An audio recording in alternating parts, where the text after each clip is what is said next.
Vas zanima strukturirano sodelovanje mladih na področju podnebja in trajnosti v postopkih odločanja Evropski uniji?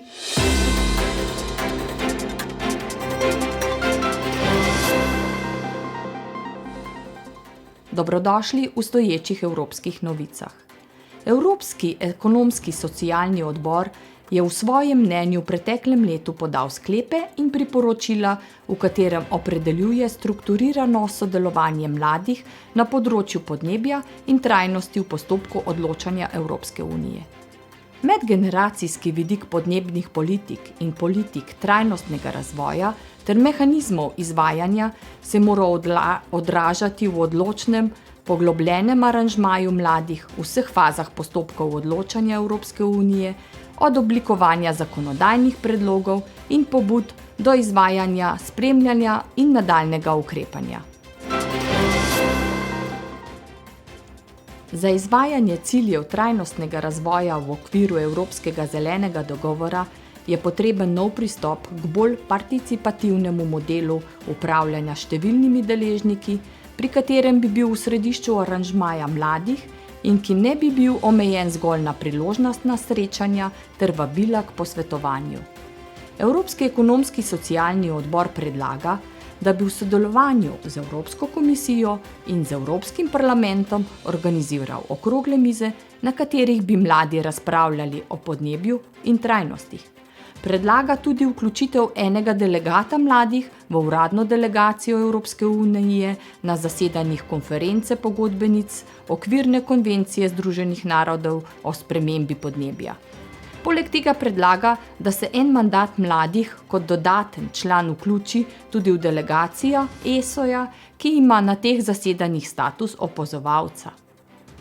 ESO se bo trudil okrepiti glas mladih in mladinskih organizacij s premišljenim vključevanjem v mnenja v zvezi s podnebjem in trajnostjo, tako da si bil proaktivno prizadeval za prispevek predstavnikov mladih in jih kot govornike redno vabil na dogodke. Poleg tega bo druge institucije Evropske unije, na primer Evropski parlament, pozval, naj predstavnikom mladih ponudijo priložnost, da predstavijo svoja stališča. Ker naj bi se cilji trajnostnega razvoja zdaj izvajali v okviru Evropskega zelenega dogovora, bi načeloma morali začeti razpravo o spremembi paradigme v smeri bolj participativnega modela upravljanja za trajnostni razvoj, ki bi vključeval številne deležnike.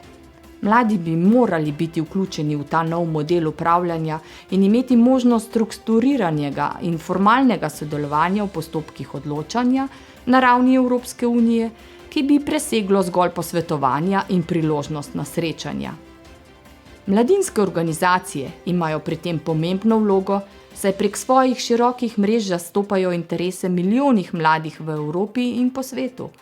Pomembno pripomorejo k temu, da mladi niso zastopani le na institucionalni ravni, temveč jim je tudi omogočeno, da pomembno prispevajo k postopku odločanja.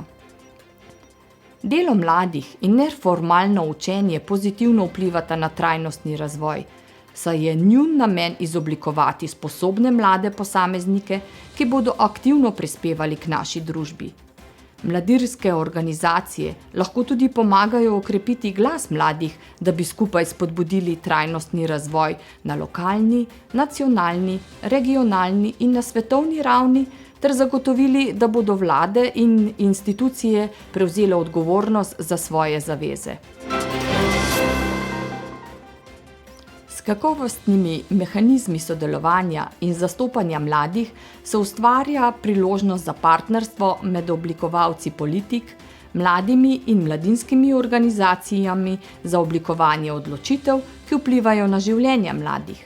To priložnost je treba izkoristiti tudi za zagotavljanje stabilnosti in odpornosti naših demokracij. Glavni pogoj za to pa je sodelovanje vseh družbenih skupin v postopkih odločanja. Vsi vidiki politike morajo upoštevati vpliv na mlade in njihove obete tudi za prihodnje generacije.